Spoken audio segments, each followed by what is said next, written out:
Soup, soup, let's start the show.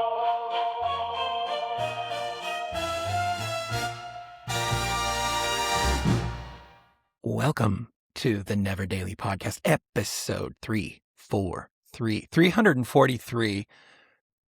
Easily an hour per. Many go closer to 2 hours. So somewhere between 343 hours of my stupid voice and whoever else is silly enough to come on the podcast, maybe somewhere between 343 and I would say 700 or 800 hours in this show alone. What's wrong with you people? Why are you still here? Katie, Katie's back. I'm back. She's back. I'm going to admit something, and people know. I think a lot of people know this about me. But like, I'm not averse to like killing a show. You know, killing something. I banter about it all the time. Like, should we stop doing? Like that. I got to be honest. This is just a pet project. That's this show. And I told you this last week. I was like, there are so many times where I just wanted to kill this show because it's not banging as far as like listenership or anything. It takes a lot to do it, right? And everything, but I'll see the comments come through and somebody, just one person, every once in a while will be like, don't ever stop doing the show. And I'm like, you're like crap. Ugh. But at the same time, I kind of feel like, when you saw like the ROTC kids in high school, like sitting on each other's lap during lunch and like licking each other's faces, and you're like, oh, are you comparing us to them right now? There's people for people. No, I'm just like, there are high caliber podcasts out there. Somebody's in our feed going, never stop this show, please. I'm like, well, it's podcasts for people, I guess. You're our people. No, but how you been? How's this week going? Oh, that is a great question. Good, busy, lots going on, kind of flying by the seat of my pantaloons. Yeah. Are you still, would you say you're still in flux with the move and just kind of finding your feet and everything, or are you pretty set now? I would say, I don't think settled's the word. I would say I think we believe we live here now. That's always a good first step. Or like we kind of still, again, guys, small town. We've moved from Denver area to small town Idaho. Grew up in Boise, so it's not crazy, but it's crazy. Like, there's enough where I'm like, oh, we're, again, about 10 years behind on a lot of things. Fashion. Oh, my gosh. The buckle bedazzled booty jeans. I love them here. Like, we are still early. What was that even? Late 90s, early 2000s? Well, let's see. There was a period of time in around 2012 where I was an executive at Sensi. And all of the executives, like, there was a lot of bedazzled jeans still going on even then, like, Yeah, but here's the thing. Yes, and people, when you move here, they're like, "What are you noticing?" And I'm like, "You really don't want to know." You don't want me to tell you. But I did say the bedazzled jean things, and then somebody was like, "I don't actually think that ever went away." Yes, because it's just still. It's add 10 more years to the years that I feel like they're already behind. But I would say it's like we've got the group. But to be fair, I'm in a farming community. And so those, for whatever reason, function for saddles. It's a terrible saddle idea. I don't know, to have jewels on your saddle. On your butt. But I will tell you this. And I don't know if you've been around town, you probably have. But here in my small town in Idaho, we're very agricultural. And so like D&B Supply and Tractor Supply, those are hot places. But I will tell you this, I've gained a very healthy respect for what before I knew any better, I always thought cowboy clothes and like country wear was just like a fashion. Every single piece of it is like a Swiss Army knife blade. It's all purpose Functioning. built, right? Yes. And High function. you go into D&B and they've got giant section of clothes, and none of it is cheap. Holy cow. It is Like, really high end. It is. It is expensive, and it's really well made. I don't know that jewels on your booty make sense if you're actually riding a horse, but you have that, and then you have the like, oh, the gene pool isn't very deep group. Like, maybe some of us should move out of the area. Maybe consider for one, just a couple of you. Let's just take a couple of the women, go to Boise, maybe hook up there. Let's refresh the genetic line, and then come back. I'm like, that's the other group. And then you just have the like transplants who, like us, who are walking around with their eyes this wide. We literally were walking through the mall this weekend because there's one, and you have nothing else to do. It's winter, it's freezing, it's windy. So we go to the mall. It's 2 halls. It's like this. And we're walking around, and we go, I was like, do we fit in? Chad goes, absolutely not. Like, you can feel people's eyes. And I'm like, I don't feel like we're like that crazy, but no, they watch you like this. Or you're coming at them, and I think it's just because it's small enough that they all know each other too. Like, I think they're used to seeing, right? Like, it's not that small. Like, it's fairly large, but they do. I'm learning that small town is very inbred in a lot of ways, and not in a mean way, but like societally, they're pretty. It's a tight circle. Not a lot of people escape it. Inbred wasn't nice. Don't come at me. That wasn't a nice way to say it, but it's actually happening.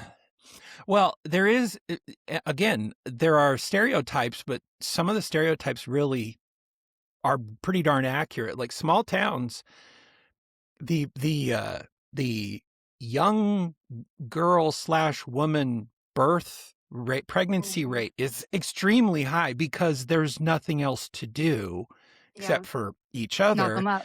Right. And drug use is it's weird because it's like got all the elements of urban, but it's the absolute antithesis of urban, so there's a lot of similarities. Different. It's weird. Like, it is different, and they don't want change, but they also want change, right? They only want change. And you guys, I understand I'm speaking very globally. You're one of them now, girl. I am. We hate change. Get my pitchfork. Down within the, right? Like, there are a lot of them. And I will say on Facebook, right? It's mostly, there's one town group. I'm coming from a town where we have like group for group, mom's group, dad's group, group of the group, the T, right? This is one group. So everything gets shared on this one Facebook page. And it is like, it's a must know page. It's your town must know kind of thing. Yes. Yeah. But it's like, stop moving here.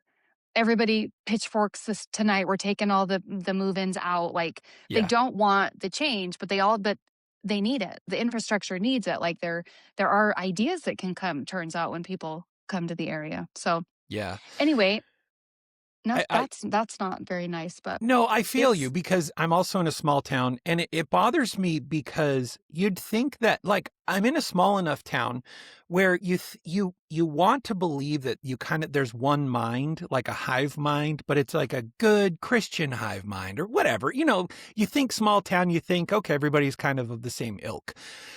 But the Facebook town group or groups is where you find out, there's a lot of different, like, this one drove me crazy. The other day I'm driving downtown, which is not big, but there's enough of it that you could drive around for a little while. And there's this group of 12 like adolescent boys who are all on these like super fast little tiny mini bikes. And it's like the videos you've probably seen of like urban, where they're on the 4-wheelers and they're doing the wheelies and they're cutting in and out of traffic and everything. And like, the laws, I don't know, the laws just like aren't set up to control a hive of miscreants Did you doing know it. that's happening right now? Did you know that that's a problem in most cities? Like It's the laws don't match yet, and yeah, so the kids are getting killed, and they're like it's crazy yeah. because there's zero rules for I just both about sides. squashed one with my Yeah. Suburban, and I was so mad about it. I got on. What's really weird is there were other people when I almost hit this kid. And I'm not kidding. They just running through red lights and running stop signs and doing wheelies and just ripping through stuff, flipping people off, tearing through. I sound like an old man, but they're tearing through parking lots. And so I get on Facebook, I get on the must know page for my town, and boom, top post right then was somebody else being like, here's pictures. So, but this tells you like how not hive mind we are. Somebody posting like, if anybody knows these kids, talk to their parents, because like one of them's going to get killed. And all of the top posts are like, oh, okay, Karen. Oh, yeah, some kids having fun. Oh, yeah. Wait, my favorite is God when they forbid. go, tell me you don't have kids without telling me you don't have kids. I'm Yeah. like, what does that even mean? Like, And I then almost killed your kid. That doesn't indicate that I don't have children. So it's 50-50 on these pages. It's like people are like, why don't you leave them alone, Karen? You know, and then the other half is, no, they could be doing drugs. They are. Right. And if you're not watching your daughters, you'll be watching them a lot, and their kids soon. And their children. But, and then the other half of the group is, no, I've about killed 1 or 6 of them myself. Yeah. And then there's always a couple people. They're like, well, I know who it's this person's kids. And they like, I kid you not, in this one, they posted a mugshot of one of the moms. Stop. And was like, yes. Mugshot. They posted her mugshot because, that was the other thing, is when you post blurry pictures of little miscreants flipping you off through your windshield, apparently everybody gets up in arms because you're posting pictures of minors. How dare you? Right. Yeah, right. So never mind the all the stuff they're doing, but this gal, she posts a picture of this lady's mugshot because she's an adult. And people were like, oh, that's a low blow. And I'm like, I don't think so, because she was saying, I know her. We hate her in the neighborhood. We hate all of her kids. And she thinks this is funny. Sad. She thinks this is funny. And so it tells you right there that it's like, we weren't all raised the same, you know. Some of us were the herdmans from the best Christmas pageant ever, raising ourselves, you know. And some of us were the stupids from the book The Stupids. Right. I mean, for sure. But it takes all kinds. And I realized that, like, while I was mad at this kid, I realized that rewind 20 years, I probably would have been another person in that chat group. Does that make sense? So it's like, we just get the kid almost getting killed. Like, I don't think we had. Like Sarah and our sister and I were talking about who we were talking. It doesn't matter. Did I tell you Chad doesn't want my son to walk to school? My husband. No. Okay, it's across a street. I mean, it's busy-ish, but he's almost 13. Like, I think his head can swivel right and left and wait for the road to be cleared to cross. And then there's an open field, and then the school. Okay. There's no sidewalk yet. Like, it's still being developed. Sure. Doesn't want him to walk on it because there's no sidewalk, Sam. Is he saying his kicks will get dirty, or? I don't know. No, he's like, it's not safe. There's no sidewalk. I mean, it couldn't be more safe. He's in a probably potato field. We can't even tell what's growing there. Like, and it's 1 block worth. It's not even like, so I'm trying to like grow my kid up, and my husband's like, no, we can't. It's not safe. And I had a point. What were you talking about? Why did I say that? I was just because we were talking about like when we were little, it was stupid. I realize what this is about to sound like, but like it's the walking uphill 10 miles in barefoot in snow moment. But I'm like, we for sure. I walked from our house on Manitou to Garfield Elementary in Boise. Yeah. For sure 2 miles, 1.5 miles by myself along a very busy road. Jake, our brother, 2 years younger than me, for sure got to school. I don't know how, because we never walked together. So he either walked by himself behind me or zero recollection of how Jake got to school. He's younger than you, right? So. Yeah, but I was the older sibling who he walked with, I think. I don't know how he got there. As a middle child, was he that invisible that you just didn't notice him? Yeah. I was middle child. He was the baby. We were like, F it. Oh. You're on your own. I'm on my own. You get that side of the street. But we can't walk across a field. So times are very different. They are. But I hate it. Well, me too. To your point about stupid, when I was cycling a lot, when I was 18, 19, 20, there's this freeway that dumps right into downtown Boise, and it's called the Connector, right? And for anybody that's never been here, I grew up there. Thanks for telling me. and there's a stoplight right at where like town ends, Boise, downtown ends, and then the freeway starts. There's a stoplight right there, on ramp, if you will. And I used to sit there on my road bike. I'd sit there and wait until like a big truck came, like a gravel truck or a semi. And then I would get behind it because they start slow. And so I could draft off the back of a semi onto the freeway, and I'm ripping like 60 miles an hour on my road bike.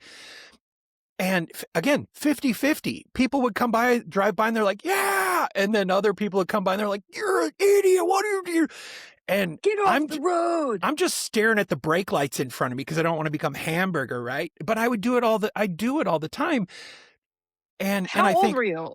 Is this high school? That was 18, 19, 20. Or you were an adult? Yeah, like 18, like I'm maybe... like, did mom know you were doing that, Sam? Nobody knew. That's what my brain almost said. Yeah, there wasn't a camera in sight. None of us had smartphones. This was the mid 90s. Like, it's very true. Gen X grew up in a generation where there is no proof of what we did. And I kind of love that. It's kind of badass in a way. Yeah. But I digress. Self-proclaimed badassery. Yeah. So yes, full circle, we live here and we are beginning to believe it. So good. Well, I'm glad. And I'm really glad you're here, because I even gave you a couple outs today. You're like, okay, ready? And I'm like, we could not do it if you want. Yeah. You're like, let's do this. We're doing it. Here we are. Hey, how about I share a couple things from our friends over at This Is True? Love it. Okay. This one's kind of funny, and I have a picture I'm going to show for this one. So let me share my screen. If you're not watching the Neverdaily, all 12 of you that listen to this show, you can watch it on Spotify if you didn't know that. So you should do that sometime. And then you'll get to see what I'm sharing on my screen. Okay, so what you see on the screen, if for those that are just listening with their earballs, is a person who is hanging on for dear life, sliding down a roof. And it's not just a person, like an older person? Yeah, it's like a white-haired, like it's maybe a octogenarian, somebody that probably shouldn't be on a roof, I'm thinking. So here's the tea on this one. Here's how it starts. This is a quote, since I have so much foliage around here, I get up on the roof and blow it off, said James Manitaris of Tampa, Florida. But when a neighbor, where'd it go? There we go. But when a neighbor, where'd it go? But when a neighbor saw Manitaris atop his 3-story home, he called 911. Manitaris had slipped and fallen, and his legs were dangling far enough over the edge that he couldn't get a foothold to secure himself. Tampa police officers arrived before the fire department, and the neighbor led officers Jason Sikowski and Caleb Gerard to the roof to pull the 86-year-old homeowner to safety, as documented by their body cameras. Manitaris admits his wife, Sharon, has, quote, been on me for years not to go on the roof anymore, and he now agrees it's time to take her advice. There's a reason most women live longer than men. It kind of makes me think a little bit about you and I are moving into a new era of being children in a family where our parents are this, right? Yeah. It's like Yeah, that's for sure our mother. we used to take pictures and video of our mom because she would like reach behind the couch for something, but then fold too far forward and get stuck with her butt in the air behind the couch, and she couldn't get out. And we wouldn't help her. We would just take video and photos of it. One Naturally. time, didn't she fall through the ceiling? It was through the attic. Yeah, she was dangling off of the attic out of the attic hole. Yeah, she has a tendency to get herself in a bind. And we she's would small, but she's top heavy, I think is what we decided. She's petite and thin, but somehow her head weighs double the normal because when she takes it over a certain fulcrum, she's that's a whoop, feet are going to go in the sky. A weeble wobble, but that does fall down. Yeah, but nowadays, like, I don't know about you, but on my iPhone, I keep it on, it's on stun all the time. But stun gun? I have. What does that mean? It's on silent, just silent. Oh, okay. It doesn't vibrate. Yeah. Oh, nothing. Nothing. And except for I have set, and I don't know, fun fact to know and share, if you have an iPhone at least. I think you can do this with Android as well, but you go into somebody's contact who you want to make sure, even when your phone is silenced, it'll ring through. You can change the ringtone to, there's a checkbox in there that says always pass through, phone pass through. And they have to call twice, I think. It's if they call, or no, it doesn't anymore. Yeah, this doesn't. Yeah. So I've got mom, I've got dad. They're both in their 70s. And my wife kids. And Sam 2.0. Yeah, and the girls. So that's my ring through. And but I don't know about you, but I'm in a mode now, age-wise, where when I get a call from her, I'm like, oh, this could be the big one. Every time, pretty much, because dad's not doing well, hasn't been for a little while. I've talked about it here on the show before, I think a little bit, but anyway, yeah, we're in a different time. We're in a different time now. I have that set up for my phone too, and it's almost every single when I'm in church, my second will call every single Sunday. Oh. And then it doesn't matter because it breaks through all the silencers. Yeah. And so I'm the person sitting in church. And I'm like, hey, you're 22. Start paying attention. This is the time we go to church. Could you please stop? Yeah. Having needs. One time she'd had a seizure, so that was fair. That's a good reason to go ahead and call me. But and sometimes it does backfire because Hannah is one of mine, our sister, and we talk often. And so I had to actually pull it off because it broke through all the time. Yeah. So. That makes sense. But yeah.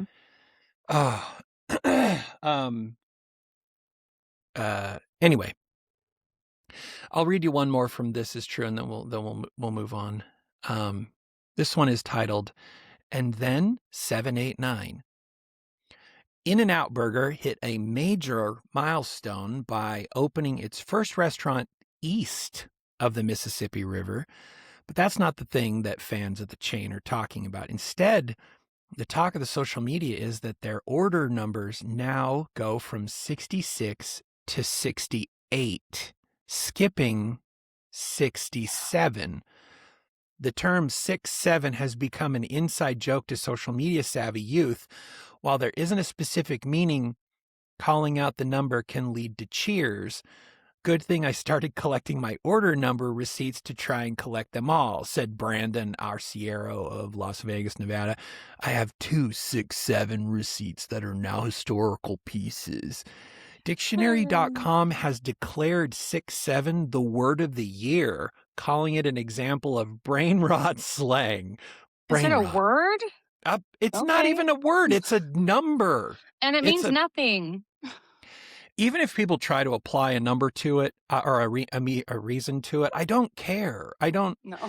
It's the same reason why you can, I think it's starting to phase out now, but for months, you couldn't watch a Instagram video without somebody going, Jet 2 holiday. They put the Jet 2 holiday music on the ad on as the audio. I'm like, Why? What do you? Well, I get It's it. gotten so bad though that But I don't even like saying 6, 7 because my brain reacts. yeah, And I am not an adolescent child, but my brain still is like 6, 7. I'm like, shut up, stop it, brain. We don't yeah, even interact with these people. And yet exactly. my brain still goes 6, 7. But the number one In and Out, people take pictures anytime they're number one at In and Out and put it on. There's an In and Out Facebook group. Really? And Chad, one of, I think his brother got the number one. He's like, holy crap, I got to post this to the group.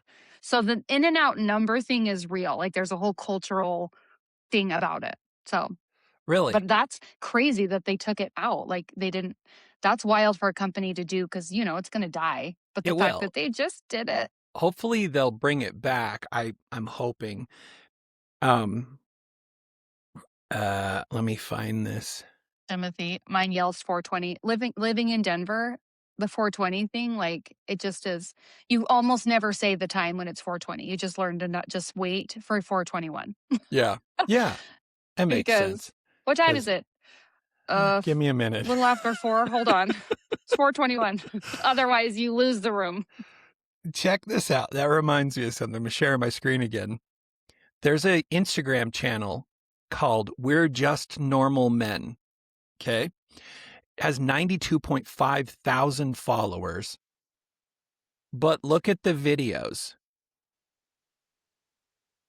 They're Oh. all the same.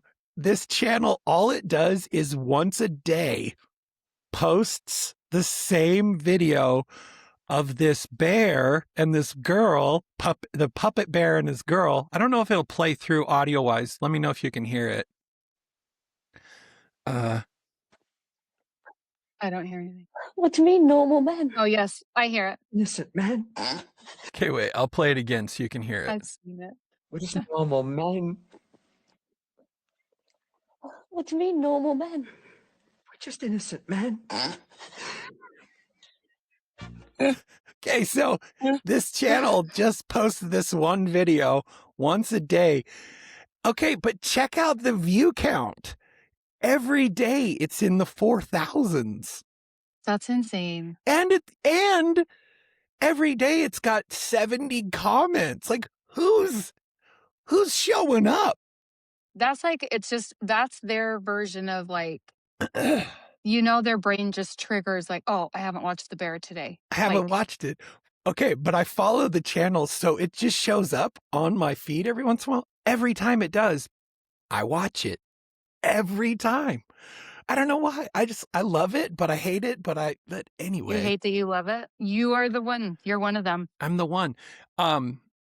Speaking of, I don't know, it's not speaking of anything. It's just something I was thinking about. You mentioned a brand of shoes to me a little while ago, just in passing, called Flux shoes. And apparently they're thank our sponsor. Is that how this works? Wait, if I just say it, do I get shoes? We want to thank our sponsor, Flux. Yeah. They're the gym shoe of choice right now, apparently, but only on the inside track, right? So not everybody knows about it, and that's maybe part of the ploy. But I was going to tell you, like, they've got a very interesting business model. If I go and buy Why do you know that? Because there's actually a pair of Flux shoes that I'd like to get because I have a pair Right, but why do you know the business model? Well, I was just going to say shoe company because of the offer that they make off the front. This is quite wild. So they're not cheap. They're like the Flux pair that I want is $150. That's expensive. Yeah, yes. But when you buy a pair of shoes from them, they will give you option one. They'll give you $60 back in a cash like gift card or more money for a credit toward your next purchase. I have bought 3 pairs through them and have never gotten that. So that's amazing. Is that a new thing? Oh, I guess. Because I was like, that's genius because I'll pay $60 per pair of shoes. And so they're playing with my math mind, right? Which I don't have, but I'm like, oh, I reinvest the money, I reinvest it somehow. They still got my money. And Mhm. they've got $60 toward the next thing I'm going to buy. Well, I will say It's too, they do run genius. out. Like it's how Noble used to be. Like Okay. they got big really fast, I think, so they didn't have the product. I think they're probably better now. But when they first came out, it was hard to get. You actually had to wait for their shoes to come back. So Their stock it's a is limited. solid shoe. Yeah. Yeah. I've been I haven't ordered any yet. I'm not quite sure I can afford that, but I just thought that was a pretty interesting model. It's like that's almost half off. Yeah, that's interesting. But the interesting thing that I think about it is I could get it if it was just buy a pair of shoes and you get $60 or some ridiculous amount toward your next purchase. I'm like, okay, that's smart. Also probably a bit of a loss leader. But they'll give you two options. They'll just give you a cash card back. So Yeah. they don't even know if you're That's going to use it at their crazy. place. I don't know. I thought that was Listen, it's the opposite. That is wild because it's the opposite at like, I don't know how Michael's is still open. I'm talking about, see, here's what I bring to the show, you guys, is the ladies' side. You're welcome. I'm bringing in the ladies' side because I guarantee you nobody talked about Michael's no. up until this point. You're welcome. No, Michael's, the craft store, is going, they're insane. I went in to get a spool of ribbon for Christmas. Used to be you could go in and it's like all ribbons 40% off. Now they're like, buy two, get three free. So no matter what, I'm paying full price because, girl, I don't need 5 spools of ribbon. Like, right. 0% of me needs that much ribbon. Right. So your deal, I don't know who your deal's actually working for. You're just forcing people to pay full price, right? Because you're not People going to are buy just stop 5. You're not going to going. buy 2. I You're don't not going to need get 5. 5. No, So you're I going to pay don't full need price. 5. There was a day, a decade, 2 decades, let's say 3 decades where that I'd be like, sweet, I will spend, and they're $18, $20 spools, one. Okay. So I'm like, sweet, I'll pay $40 and get 5 that then I give away in 10 years because I haven't used the other 4. Yeah. Right? Like, I don't know how they're staying open with the way the economy is right now and how that's not how you make money. So Isn't again, it weird? down with Michael's. Let's boycott. Meet me out front with our weird. picket signs, ladies. Also, unless you're really turning and burning through ribbon doing sewing projects and everything, it collects kind of like venereal diseases before you know it. And also there's trends. So it's like you're going to buy a certain kind of ribbon, but a couple years down the road, it's like looking at your house in the 80s going, oh no, why did I put a wallpaper banner of geese on every wall in my house? Right. You're looking at your rolls of ribbon going, why do I have 87 rolls of grosgrain? Right. But like to Lizabow's point, like if you're a crafter and you're using it, that's a great deal. Yeah. Right. But I'm wondering anymore how that goes, right? Like how many of us are even out there doing it to that extent anymore? Yeah. Anyway, I'm just mad. I love the fact bitter. that you're really hyped up on it. You're kind of like, how deep does this go? It really, right. It's really maddening. Because I just want one damn spool, and I want you to give it to me at 40% off, like Hobby Lobby does, right? Like, get with it. You're losing my business. To Jimothy's point, I'm just going to bounce over to Hobby Lobby. No. Peace, Michaels. Like, you lost my money. It's not worth my $18. You'll either take my 50 or nothing. Come on. What business model is that? But if you're doing it exactly like Jimothy in the back door said, he didn't just bounce to Michael's or to Hobby Lobby. He sashayed Thank you. Hobby Lobby. I'm sashaying along with you, dude. Liz, you asked in the back door if Flux has waterproof shoes. The Flux Adapt waterproof runners are versatile, 100% waterproof barefoot style shoes designed with a breathable adapt knit upper and stretchy waterproof lining to keep feet dry. So yes, thank you for they sponsoring do. this show. You guys, my Flux, I lift a lot. My Flux really are, they've actually replaced my Nobles. They've replaced like the majority of my workout shoes. So they're really great if you don't know about them. I'm tempted because I have a pair of very nice Nike Metcon Metcon gym shoes. Yeah. And the eye holes. I've never had a pair of shoes do this, but the eyelet, where you're, what is the Wait, I thing? have to interrupt you. Stop. Hold your thought. No, Liz, girl, I would not be wearing the barefoot shoes. Those are redonkulous. No, but they're wide toe. Maybe they have a pair actually, as I'm saying that. I can clarify for you. So a lot of the Flux shoes, the They're adapt. Oh, I love Oh, look, you did it with your them. hand signals. You made icons. Arts. A lot of the Flux shoes brag about being a They're a no drop. It's a drop. No drop. A is barefoot what it's style called. shoe Yes. without being a barefoot shoe. Yes. So there's not toes. You don't look like I don't want to offend anyone, but they look stupid. But the Flux are great because they're everything that you want in a barefoot shoe without looking like a barefoot shoe, basically. Yeah, the point. 100%. So eye holes on your Metcons. Sorry. So the eye and holes also, ladies, I am a craft whore. I'm a craft whore. So I'm with you. Like, you're feeling the energy because I have boxes in my storage unit full of crafts. I get it. Aren't you in your craft room right now? I am. But we're not going to show it.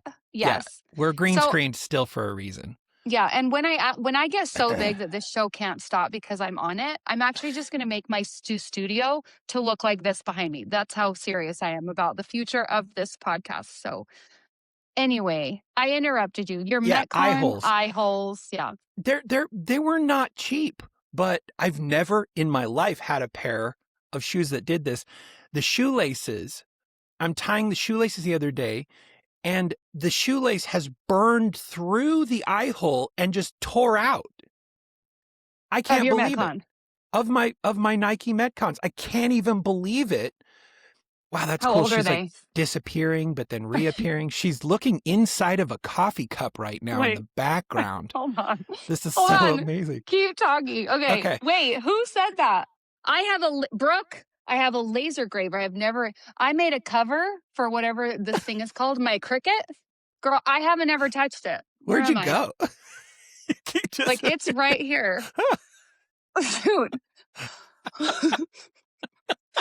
Here it is. Anyway, I have a Cricut. It's here that I've never used. But I made a cover for it. Look how cute this cover is. Like, I made a cute cover. That's adorable. Just letting you know, I am you. I am you guys. So he can keep trying to talk about shoes, but I'm going to interrupt him. You made a creation, and I know these have been out there, but you pumped them out for a little bit of time. That literally was a must-have in our household. You're still presenting your Cricut cover.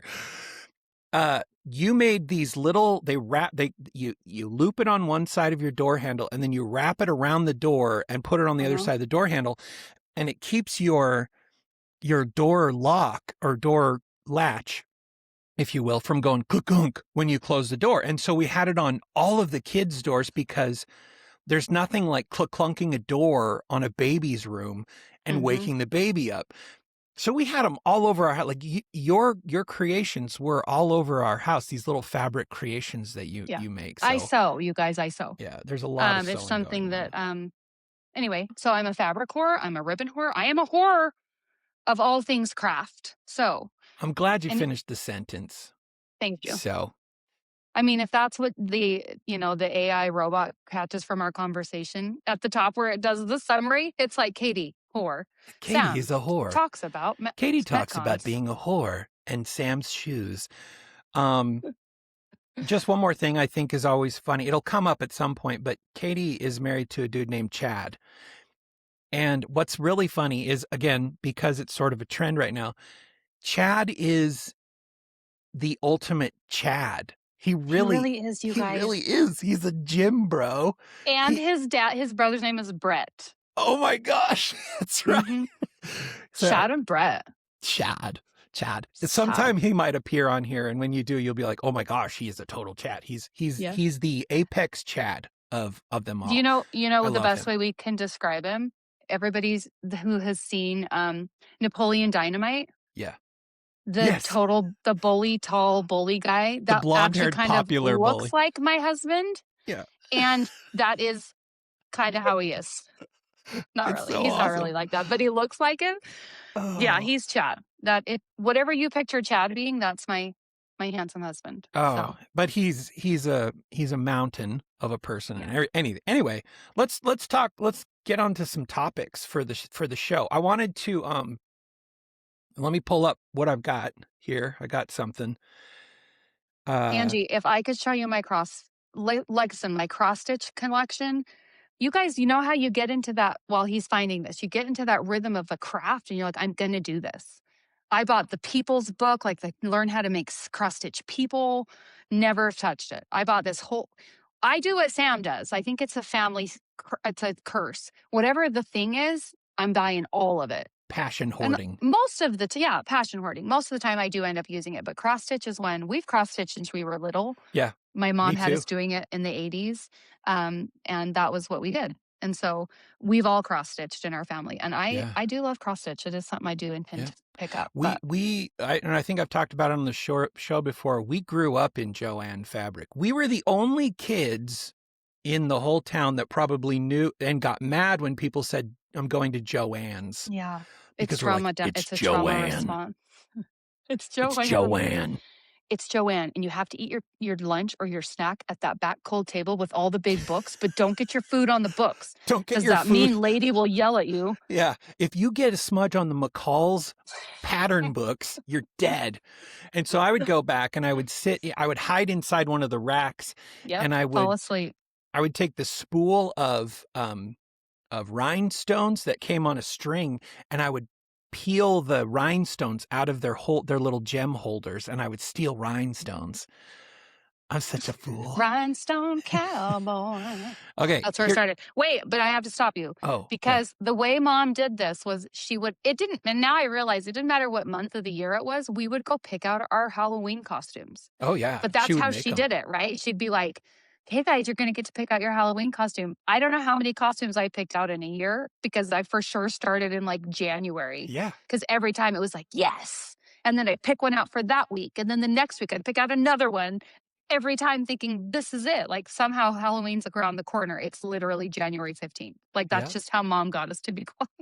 And I remember certain pattern companies, sewing pattern companies, were better than others for certain things. Like I can't remember if McCall's was really good for costumes. I think Buttrick was another one. There were a handful of them, and I remember riding in the car, going, "Okay, I gotta go. I gotta be the first one out of our 6 kids to like grab I gotta get the good book. I got to get the good pattern book before everybody else does." I can smell them, man. Oh gosh, you could walk me into Joanne and I'd know I'm there in a heartbeat. Yeah. Okay, I got a thing for you here. So somebody collected a thus far list, we'll say, because it's really not. I mean, we're early into 2026 at this point. That's not going to age well, but somebody has collected the list of the top ranked websites by visits so far. And I thought I'd share this because some of it might be like, yeah, that makes a lot of sense. And some of it's a no duh. Some of it you're going to be like, what? Okay, so here we go. What do you think number one is? What do you think number one is? Remind me? The most visited websites. That we can talk about without. Well, you can Let's say assume any website. Pornhub is one. Okay. Are you always, is there a theme? No, this is just like all websites in the world. Which ones are the most visited? All right, I'm going to say Pornhub. Okay, number 8. Thank you. Look at me know my top 10. So we have 2. No. What is that? No, we have one porn site in the top 10. Pornhub is number 8. Okay. Coming in at number 1 is kind of a no-brainer, but I think it's going to be unseated soon in the coming years. Google.com is still number 1. I was going to say Google, but then that seemed too obvious because is it considered a website? Yeah, well, it's a web browser. And some of these will mess with us a little bit because they're not. You don't think no one ever goes there, but yeah. So Google, people still search there. A lot of traffic is routed through Google.com too. So by default, so it's kind of that's lame. You can set your browser so it defaults to google.com when you open a new tab, kind of Mine thing, does, right? Yeah. So Google, and then number 2 is YouTube, which makes Yeah, sense. I believe that. Facebook's still number 3, followed by Instagram. This is very interesting. ChatGPT is 5. I believe that. That's significant. That's a very wow, because it didn't even exist, 4 years ago. It wasn't even a That's thing. crazy. So that it's number 5 in the world, followed by But Reddit. I did read that, or I read, or my kids, one of my older kids maybe was like, this is the new Google. Like they're trying to actually push us to use chat Yeah. as our processor. And if you've talked to Siri lately, she's totally pointless. I don't even know. It's Not so dumb. Siri, Alexa. I'm like, what are Yes. you even here for anymore? And I actually did research on that, and in chat, ironically, and it was like the producers, the developers are essentially turning Alexa into she won't answer anything political. She won't answer anything like zero. It's like, what? It doesn't hardly even do math now. So they're like trying to make that obsolete or something. Yeah. So Siri and the A word, crap, I can't say either one because they both light up in my studio. I know.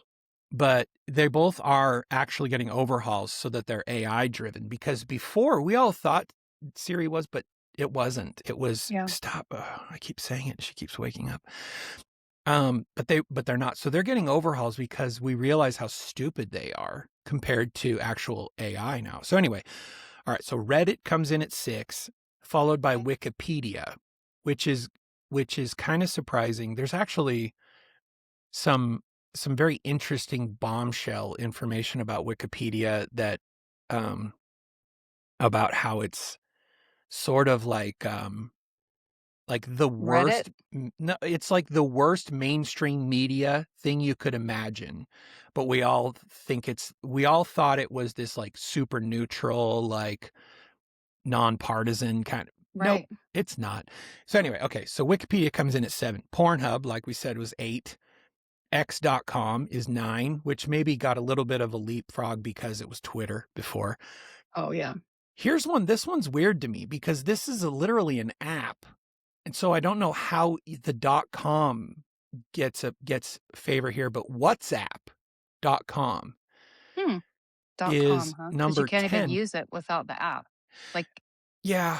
Now here's what I will say is I think it's getting a leg up because if you go on Alibaba or AliExpress or any China purchaser or anything like that, the way that they chat with you, the way that they communicate with you, the way I'm finding that a lot of the world actually communicates is through WhatsApp. It's like the hub for international communications. There's Telegram. I mean, we use it for Brady, who's in Brazil. Yeah, right. Yeah. So, and then 11 is another porn site, X videos. Here's what's interesting. This is funny. Number 1 through 7 are all United States websites. 8 is Pornhub. It's out of Canada. Also, a rabbi owns Pornhub. That's weird. Maybe not weird. I don't know. It just seems like that doesn't seem like a fit. But what do I know? A rabbi owns Pornhub? Yeah. Wow. A rabbi owns Pornhub. A rabbi. A rabbi and a bishop walk into a bar. Which of the two own a porn site? Not the rabbi. It's for sure the pastor or whatever I said. You would think, right? But no, you'd be wrong. 9 and 10, X and WhatsApp are both United States. X videos, which is a porn site, is actually out of France. So it's the only French one on here. United States dominates this whole thing, but then you got Amazon, followed by Yahoo, followed by TikTok, which on this list shows country of origin is China. I guess it's maybe China still, but I think they had to sell to a US-based company in order for us. We threatened them. I don't know what we did. We did something. Amazon's kind of crazy, though. That Amazon isn't top 10 is kind of weird. Isn't that? Yeah. Now, I wonder if that is because so much of our interaction with Amazon is through the app, and maybe they don't count that as domain name. Yeah. It's possible.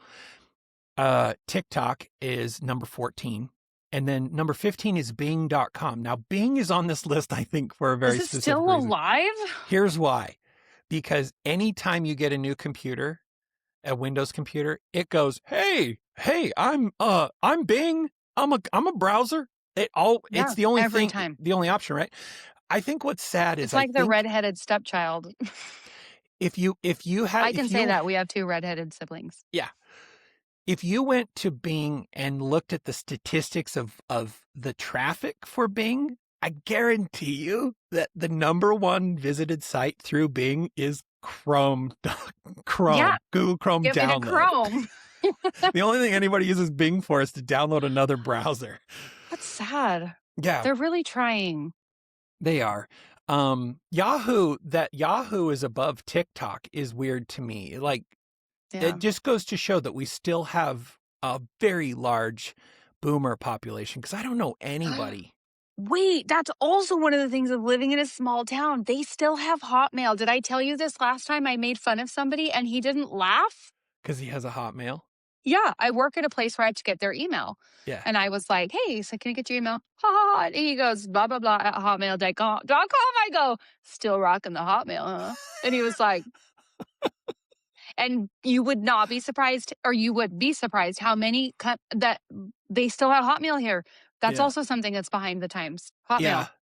Sorry Okay. if I offended anyone. Well, I'm aging myself a little bit here, but I was at I can't remember where I was. I was somewhere, and I was being served by a Gen Z, barely making eye contact with me. Oh, just kidding. But they asked for my email address, and I just said samswenson@gmail.com. And this kid looks at me, he's like, how did you get that? Like, You're like, I was born in the 1900s.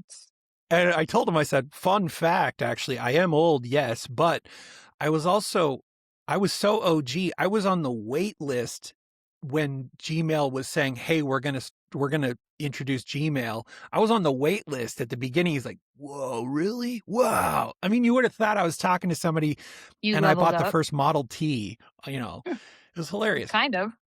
Yeah, kind of. I still have my Yahoo, but it's where all my crap goes. Yeah, I think I have a Hotmail. Do you remember when the internet wasn't going to be a big deal? And we were like, whatever. Yeah. So our emails were our partners' names combined. Yeah. So mine, right, is CHD because Chad and Katie at whatever, right? Yeah. And that is to this generation. I do have, they'll look at me like, why are you? I'm like, it's my husband and my combined name. This wasn't going anywhere, you guys. The internet was not going to be a big deal. Email was not going to be a thing. We had combined everything. Facebook, Chad and Katie, right? Yeah. Email, CHD and KT. Because nobody used it enough that you needed it just for yourself, right? No, it was not going to go anywhere. Right.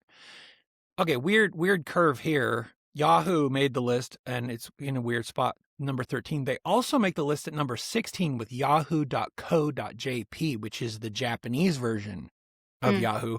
Don't know why. Followed, I'm going to round out the list, DuckDuckGo, which is an alternative browser, and then Temu. So that tells you that our younger generation is really, they're bringing up their rears. Turning and burning. Here's one. This one beat Netflix. Netflix came in at 20, which makes sense, I guess.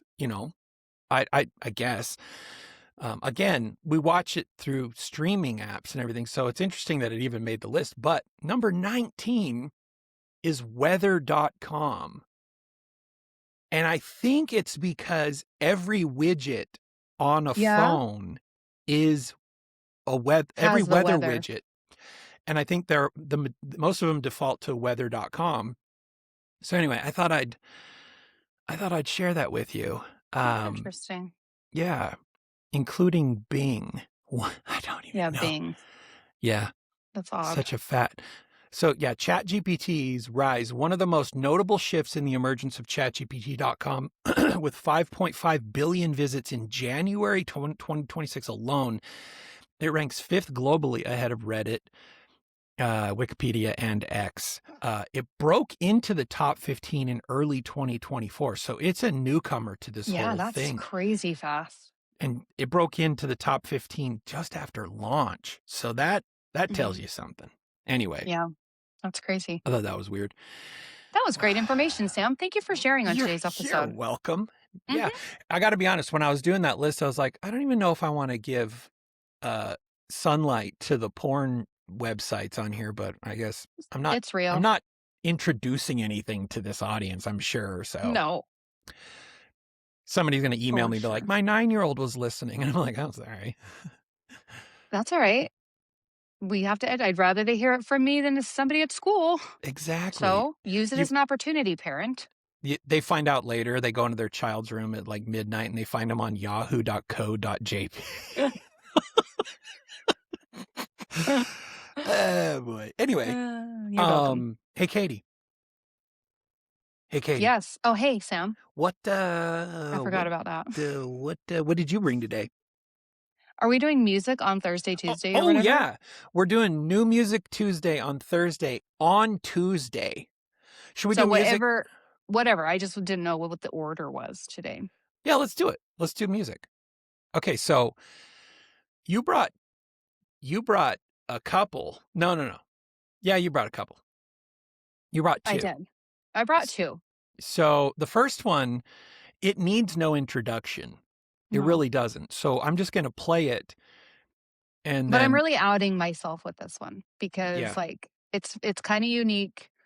I'm a little nervous to have like, this is how I want people to learn me for the first time. So just be nice. Be nice to her. All right. So I'm just going to play it and then we can talk about it. Okay. Here we go.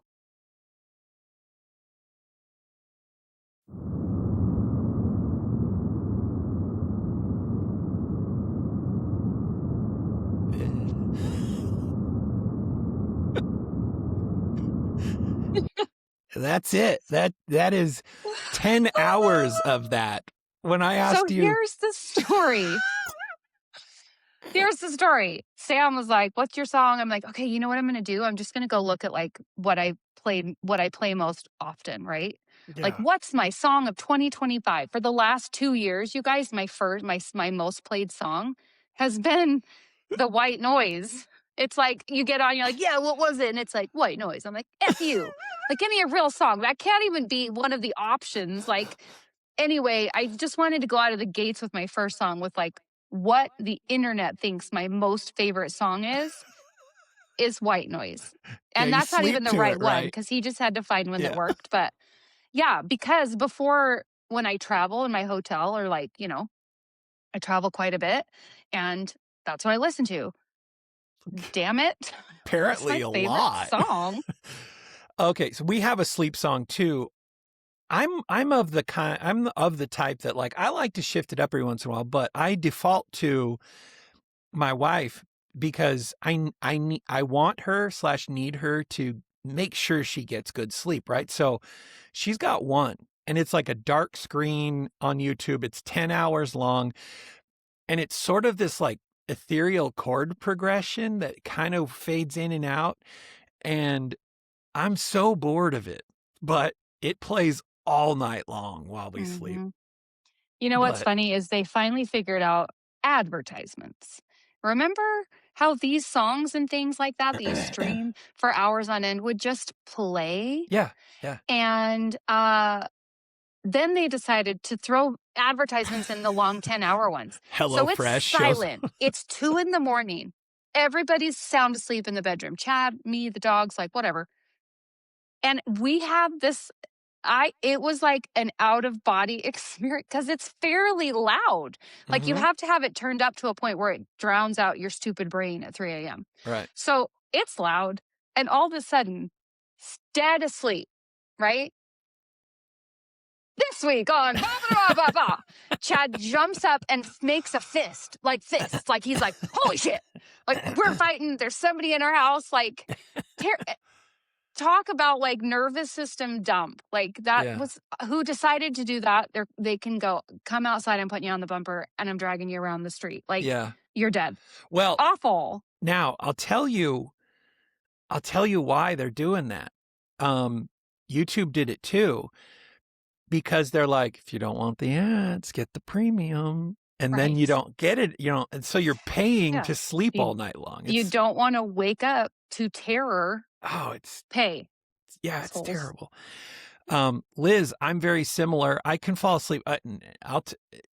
Look up on YouTube. There's these channels where all they have are vintage. They're the mechanic shop class and automotive training videos from the 1930s, 40s, and 50s. And they're also like these small mini documentaries that like Chevy would do about their latest car.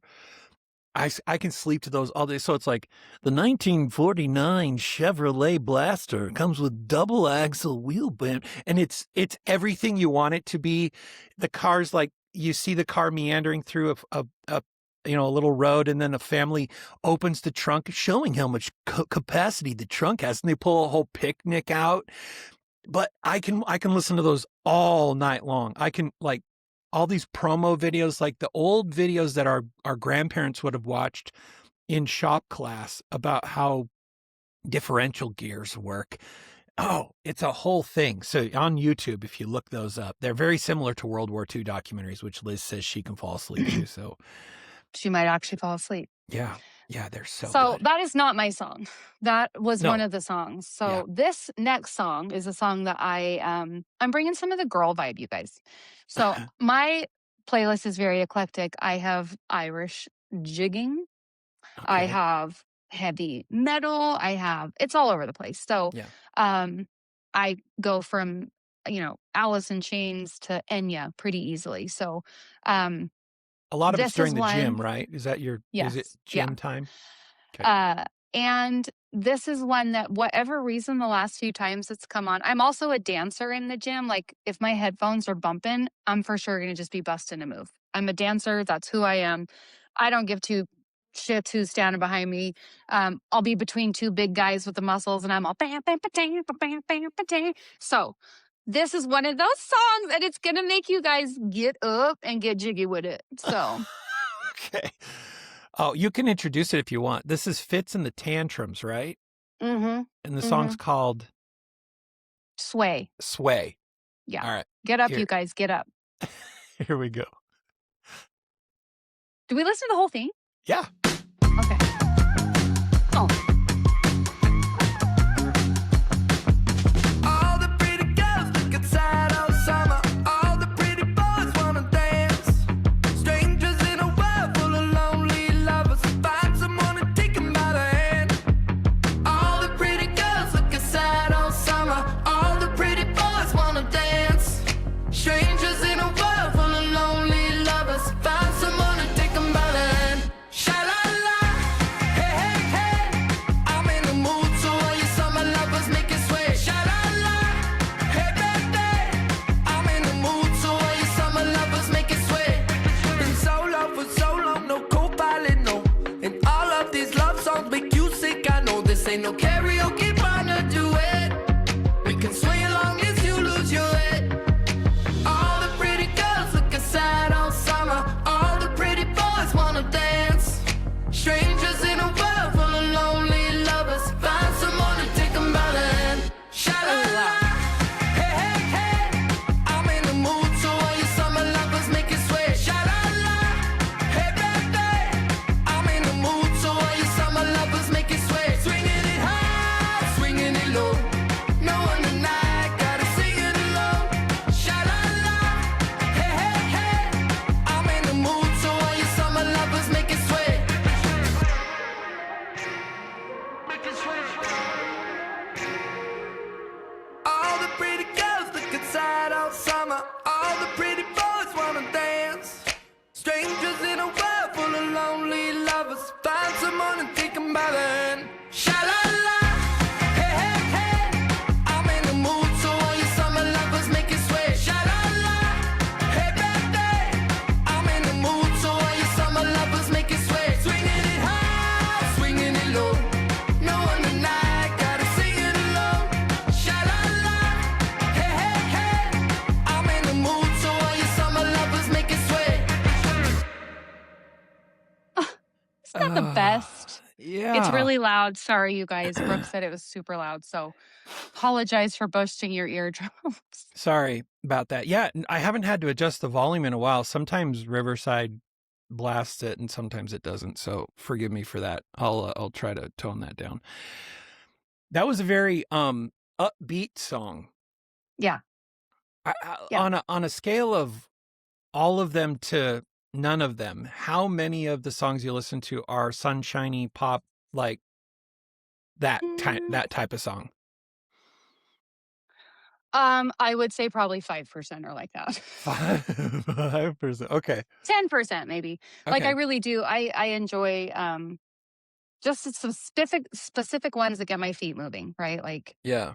yeah. Okay. And then and I'll actually repeat that one when I'm lifting because it does work with the movements that I'm making. Go to the side and back down. Ba-bum. And because I'm a group fitness instructor, we do everything to the beat. But nobody outside of my headphones knows what I'm doing. So I just look stupid. Yeah. Yeah. They can't hear what you're listening to. So No. you just. Right. So I'm like, 2 and 3 and 4. But in my head, I look really cool. Like it's that meme you see where people are like walking down the street with their headphones on, but then from the outside, it's just the birds chirping and the cars passing. Yeah, that's you're that's the moment. in your own. There's a couple bubbles like that. There's a bubble where there's an inch where you're cool and an inch away where you're not, and that is when you're in your car and the radio is super loud. Mm-hmm. You are the coolest person in the world, but right outside, 1 inch outside of the car, and you're a fool. The second you turn it off, you realize how stupid you are. Yeah. For me, it's walking in the airport because it's just that loud. Like it's probably as loud, and it's like, and I'm walking past people, and I'm like, we're cool, we're so cool. Or I'm sad, and you're sad, and everything's filtered through, right? And the airport's like, try it at the airport. It's really interesting. You vibe the airport. Based you fall in love with people. You hate people. I see you. Whatever's in my song, my head, like, yeah. That's fun. Yeah. Mine is not that kind of a song. I was digging back deep for mine today, and I realized something. So when I was going through my divorce, I lost a ton of weight. I was working out like a fiend, and I got down to like 189 pounds. And one of my favorite activities, I don't know what this says about me. I lived alone at the time when I was going through my divorce. I lived in a little house, 110-year-old house. I got Sam 2.0 like a couple days a week. So I was very alone.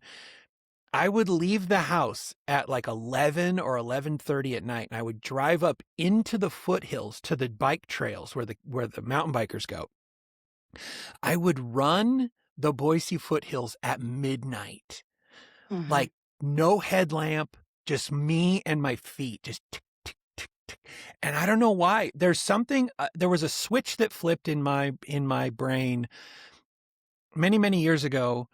I was in the forest with a couple of my friends, and it was creepy as all heck. And my friend said something, I never forgot it. He said, "We are literally the scariest thing out here."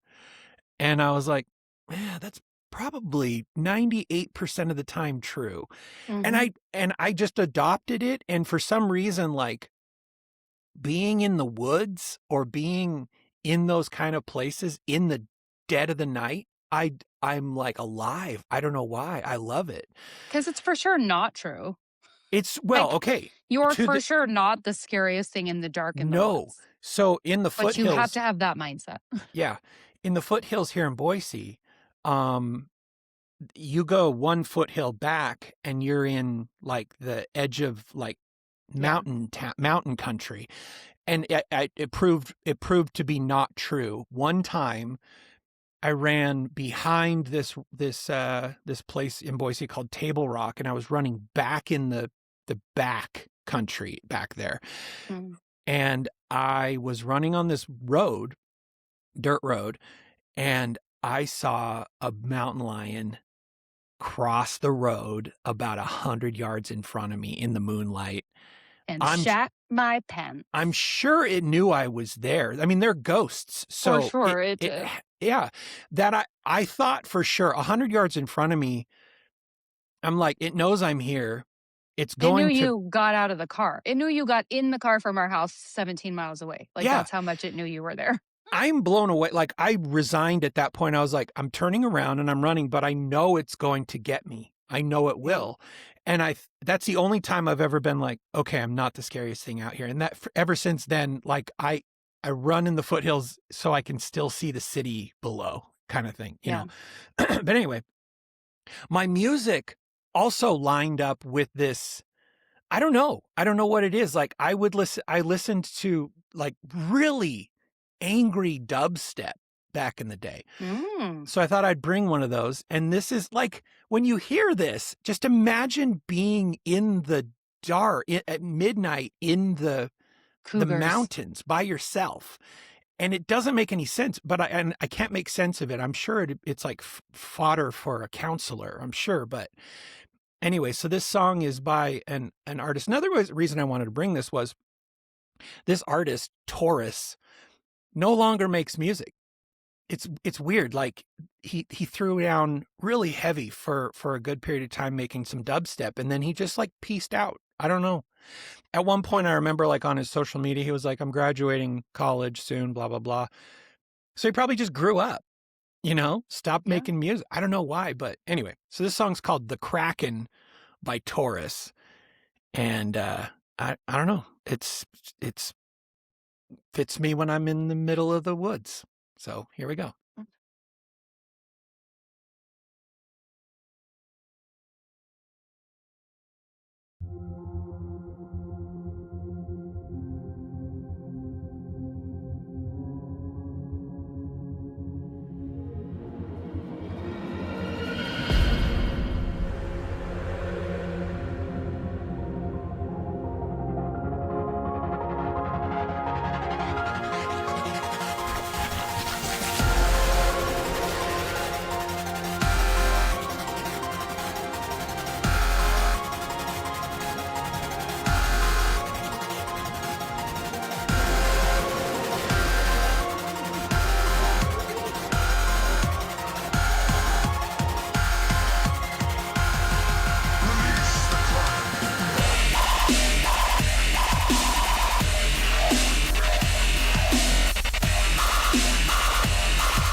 And there you go. So, you have just put the soundtrack to your own murder. All I imagined was like, if you act like, imagine you have your headphones in, Sam, and a cougar really does get you. That is what you're Seriously. listening to while you're fighting for your life. How appropriate, And actually. I'll be honest, I haven't listened to that song outside of the gym in a while. And so listening to it objectively, like sitting here just like presenting it to other people, I'm like, what's It's wrong with fire. me? No, it's great. But you should start lifting to the beat of it. Yeah. Bicep curl. I have a whole it's on And do it's the on a hip thrust as playlist. you're doing it. I have it on a playlist called Electronic Workout. And and it's full of dubstep. It really is. Like I've got a lot of a dubstep on my workout. It's weird. I've got dubstep and then I've got Hardy. Yeah. So all over the place. yeah, it's just The worst is when split. when I'm like mid, when you're like mid, usually I wait till the part of the song that is the motivator, because I really am lifting for 30 seconds or whatever whatever I'm doing, right? Yeah, I'm doing 10 cleans and I drop the bar and I gotta wait. It takes me not that long. So you kind of wait till the part of the song where you're like, and go. Right. Right. And then, but then sometimes that part's like towards the end for me, and it'll break halfway through. And then all of a sudden it's Enya, or it's a stupid church song that's breaking through. It's like, I am a child. I'm like, fuck, start over. You're like halfway through a clean jerk, and I just have to drop it. I'm like, yeah, that put your doesn't work. shoulder to the wheel, push along. Yeah. Yeah, it happens. But I also have a whole playlist of group fitness songs, and they're kind of techno-y, but they're like, it's like that. What's that? Oh my gosh, what's the group of kids that they do the popular song Kids Bop? Kids Bop. But it's for fitness, and it's terrible. They're Oh, terrible. is it kids doing it? No, It's like kids. But it's no names singing like popular songs with like the beat to the beat to the whatever. Anyway, it's the worst. So anyway, I love dubstep. That's awesome. I do, and I don't know. It's one of the only, like, I don't know if you're this way, but I have certain music that I'll only listen to in the gym, where it doesn't really see the light of day outside of the gym, and dubstep has kind of become, I think what it is it's sort of a I was fit, and I think in my brain I'm like, you were fit when you were listening to this, so memory wise it locks in on, I'm like, I remember that, and what are you doing? I have to plug my computer in. Oh, because you're half green screen, so like part of you is invisible, and I'm like, so I don't know if she's tying her shoes with a really long shoelace. Hold on, let me plug this in. It's funny because when you're not in the picture, the green screen picture behind you is beautiful. It's a beautiful, it's stunning. a desk. I have a stapler. I have a pencil sharpener. A mug. 2 mics. Yeah, you do. You got all the things going on. I'm gonna share. It's worth getting in the back door, you guys, or watch us on Spotify. Like, that's how cool my background is. Yeah. It does give me hydrocephaly often. Half my head is often gone. I was gonna say, you look like this is actually a thing. My ex brother-in-law and his sister, they adopted a kid from Russia, and they adopted the kid out of, this is sad, but they adopted him out of foster. Sorry, I keep saying it the wrong way. Yeah. What do they got? Not foster, but orphanage, an orphanage. And the kids would lay in a crib so long on the side of their head that their heads would be kind of moon shaped, like flat from side to side. And I remember when they showed up with their baby, I was like, oh, will that buff out? That's why they wear helmets now sometimes. Yeah.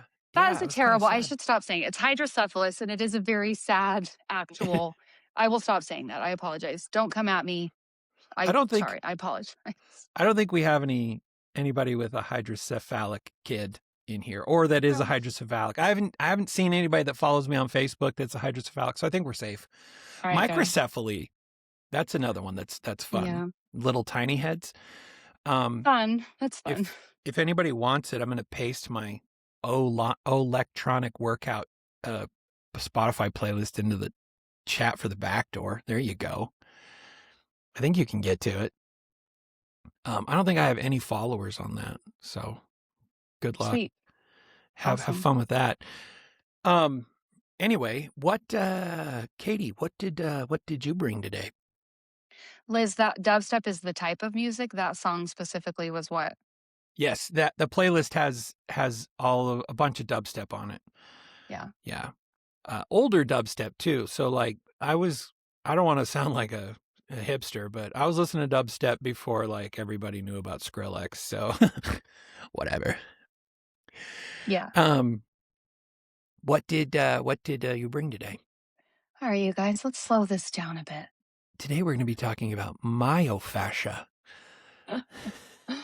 We'll give that a break. But trust me, there's plenty of more where that came from. All right. So I am covering a story of a journalist who covered his own crimes Okay. in the public eye. So this story, ironically, does not start with a monster. It starts with a newspaper. So let's sit down, relax, grab your drinks, cozy in your bed, whatever that means for you tonight. Turn on your white noise. Turn on your white noise, but not too loud so you can't hear my voice. Right. I will lull you into your sleep. Here we go. So, hold on. This is Russian. You can, if you have a script and everything, you can read it too. I forgot. Katie's reading it. Fresh. Okay, yeah. Because I like it when something's interactive, but I also like just being able to sit back.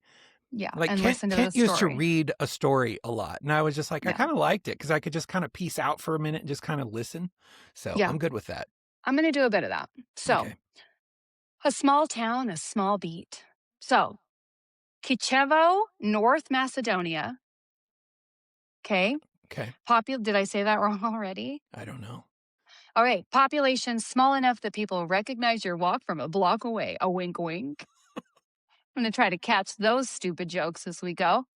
In towns like this, journalists aren't celebrities. They're fixtures, right? Small enough town, you've got the baker, the candlestick maker, the journalist, right? Right, That's right. this guy. He's the journalist.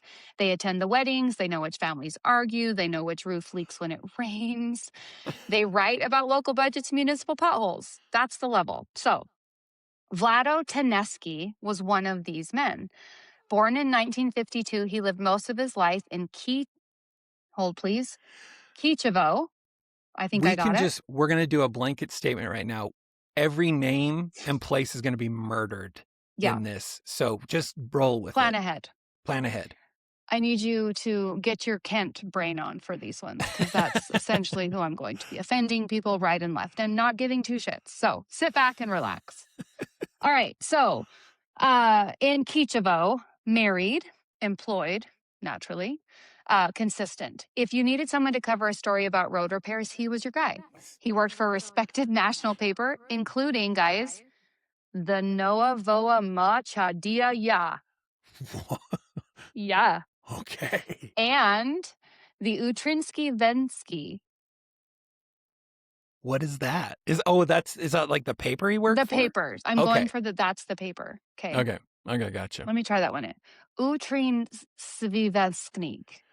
I liked both versions. Yeah. So we're going to get real popular in Russia soon. Nailed it. So Liz he said. wasn't fringe. He was blogging from a basement. He wasn't blogging from a basement. He was legitimate. He was an actual newsman. Okay. He had access. And that access mattered specifically to the things he's about to be famous for. Okay.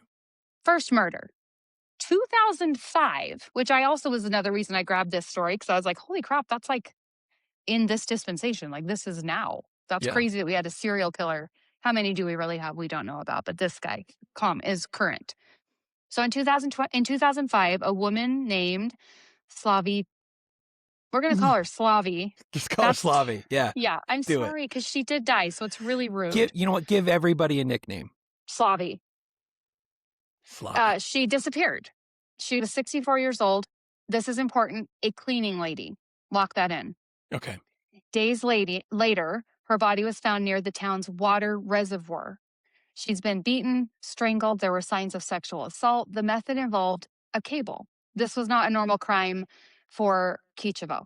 It rattled the people, and Tenesky wrote about it. He wrote about it. He described the crime scene in unusually vivid details. The cable, the positioning, the nature of the injuries. Readers were very disturbed, but police were concerned. But at the time, nobody thought, let's check the reporter, because who checks the reporter? Because Right? they're on top of every story. So why would you? 1,000%. Sure. Right.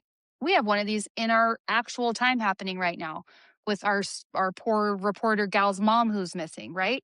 Oh, yeah. Have we checked the reporter? Sorry, that's terrible. Ooh. Nancy, I almost said Pelosi. Anyway, we're going to focus here. So nobody checks the reporter, right? Okay, That would be right. absurd. Who's going to check the reporter? Okay. Then it happened again. Another woman disappeared, also middle-aged, also a cleaning worker. Her body was found in a similar condition. Again, strangulation, again, cable, again, assault, and again, Tenesky, his reporting stood out. He included details that investigators had not made public. Stupid criminal, really. Because a lot of the time the police hold those out, right? Because they need them private so that the person who's doing the crime, they're not going to feed information. They need to have some things private so that they can qualify the person that they're interviewing. Yep. So he included details that the investigators hadn't made public, specifically that the ones police and the killer would know. But here's the thing that journalists in small towns, they cultivate sources. So they're trusted. If a detective whispers something off the record, a good reporter can sometimes get close to the line. So they still didn't question it because, like, he's small town. We all know him. Makes sense that he would have an informant. So he knows all the corners. He knows everything. Right, 100%. So again, nobody's raising an eyebrow. I almost said drawing an eyebrow. That would be fun. Nobody drew eyebrows, guys. So at first, law enforcement assumed he was simply well-connected, but patterns were forming, and not just in the murders. So the writing problem is where it comes next. This is where the story shifts from disturbing to almost cinematic. Investigators began noticing that Tenesky's articles contained operational details that had been deliberately withheld from the press. Dun, dun, dun. Oh, details. Like the exact type of cord used, the positioning of the victims, the presence of certain fibers, specific trauma indicators. So he wasn't guessing, he was describing, and he was doing it repeatedly. So police had not released these details publicly, not to the press, not to the town. 0 people would know them, except the killer and them. Which is, it's interesting because the guy's got 2 problems on his hand. One, he as a journalist, he needs to be able to scoop everybody and get the details out before everybody else. But he's also the killer, so he's got to be careful. Right. Because no information is out there. So he's the one leading it. Right. And I think he's really cocky. Like, this is an indication of his ego, probably. Yeah. Because he's not thinking through this very well. Yeah. So the victim pattern. By 2008, at least 3 confirmed victims shared chilling similarities. All were middle-aged women, all cleaning workers, which I think is a really classy way to say this. I'm a cleaning worker, like sex worker. Let's give it some class. Cleaning Thank you. worker. Yeah. Yeah. All from Kichevo. All were strangled. Telephone cords or cables were involved. Bodies were found partially concealed. So this wasn't random violence. Okay. This was the target. There was obviously targeting. And here's the psychological thread investigators later examined. Tenesky's own mother, dun, dun, dun, had reportedly been abusive towards him during childhood. What's one of the main indicators of a serial killer? Fat, weird moms. Child abuse. The moms. Or weird moms. Cool, yeah. She worked as a cleaning worker. Wow. Every victim shared her profession. It doesn't excuse it. It doesn't explain it fully, but it adds a layer that feels too pointed to ignore. So there is that connective tissue. Then the DNA comes into play. So for years, the killer moved undetected until forensic science stepped forward. The DNA sample collected from the victims were processed and compared, and they matched one person, Vlado Tenesky. So, not speculation, not handwriting analysis, not circumstantial inference, but the biological evidence. He was arrested in June of 2008. Like, imagine the town, right? Imagine that shock. The man who's been narrating your life Yeah. has also been narrating the fear of this. And he was the very source, right? Yeah. Just crazy. So the arrest, he was arrested. Taneski did not confess. What? What? Okay. Didn't confess. What? Your semen's everywhere. You literally written a public journal about it. But by all means, go ahead and claim innocence. He remained silent. Silent. Colleagues were stunned. His wife was shocked. Shocker. Neighbors described him as normal, which is always the word they end up using, right? This is the one that ages the worst. Yeah. International media picked up the story quickly because it is extraordinarily rare. Or is it? I mean, now I'm going to be questioning every reporter, especially if they start reporting on murders randomly, like the weatherman. If the weatherman all of a sudden is like, guys, I have to report on this murder today. Here's exactly how it happened. I know I'm supposed to do the weather, but I got a scoop. I got a scoop. And then if he does it 3 times, right, we'd be like, hold up. Has anybody checked on the weatherman in this case, right? So, but because it's extraordinarily rare for a journalist to actively report on crimes that they are committing, weird. Some contacted the media, but very few authors covered themselves. So he wasn't inserting himself in investigations like a glory-seeking criminal. He was actually building the narrative structure of who he is as a criminal. Anyway, next, there's the next layer. Get ready. There's another layer to this. Yes. After a month, about a month after his arrest before trial, Taneski was found dead in his cell. What? Authorities ruled it a suicide. He had drowned in a bucket of water. Do you know how hard you have to work to kill yourself in a bucket of water? I think I just brought very that. hard. I brought that up, time. didn't I? You can't. Yes. That's not possible. Your body. I mean, you have to go. Like, you just have to put your face in and like inhale before your body can fight you on it, right? Like, I don't think that's a thing. The mechanics are grim in this visual, and it requires deliberate positioning. It's not accidental, right? So there's nobody killed him. Maybe, I don't know. Yeah, you hold his head into a bucket. Anyway, he was only 56. There was no trial, no courtroom revelations. That's probably why it never really has gone anywhere in the storyline of what we listen to. But no public unraveling of the motive, just a file that closed with the death certificate. So this case is unusual because serial killers often crave control. Some crave the notoriety. Taneski had something more subtle, right? He had the authorship. He shaped the community's understanding of the murders. He decided the details to emphasize. It's kind of cool, actually. It's not a bad idea. If I become a reporter and people start dying, ask questions. There will be signs. You think about it, that it is true. Like all the reporters now, they're not the creators of the questions they're asking or half the stuff, but there's a handful of like super scoopers out there where you're like, how are you always on the cutting edge of this stuff? There's a couple of people I follow on X where I'm like, how do you do it? How do you do it? Now I'm wondering. Really? Because, I mean, if you think about it too, the sad part is the families were reading this. The families of the victims were reading every article from the murderer about their loved one's murder, right? He was writing for people who trusted him. Yeah. Like, drown yourself, dude. That works. So there you go. That was pretty crazy. I mean, and also at the same time, he gets to the other side. He's like, I mean, I know I'm in trouble, but come on. That was pretty good, right, guys? Go on, guys. That was pretty good. Pretty good, huh? That's what I brought. I like it. I like that a lot. Okay. Mine is, I got to share a picture. I'm going to share a picture of a guy. I want you to do your best to try to give this guy a nickname or a name. What you're looking at here is like you're the epitome of like a mob character. It looks like, right? From like the guy 80s. Behind him's not much better. Right. Yeah. The guy's got a cigar in his hand, gold watch. He's got gold jewelry on, and he's got those glasses that they always wore, the tinted like the brown tint glasses. If you had to give this guy a name, what name would you give him? Oh, Vlado. Right? Sticking with the theme. Yeah. Okay. All right. Now just burn that guy's image into your brain because I got to read this thing. So I got to stop sharing it. But Okay. here we go. In the Florida Keys, there used to be a police chief named Bum Farto. No. Yes, that was his real name.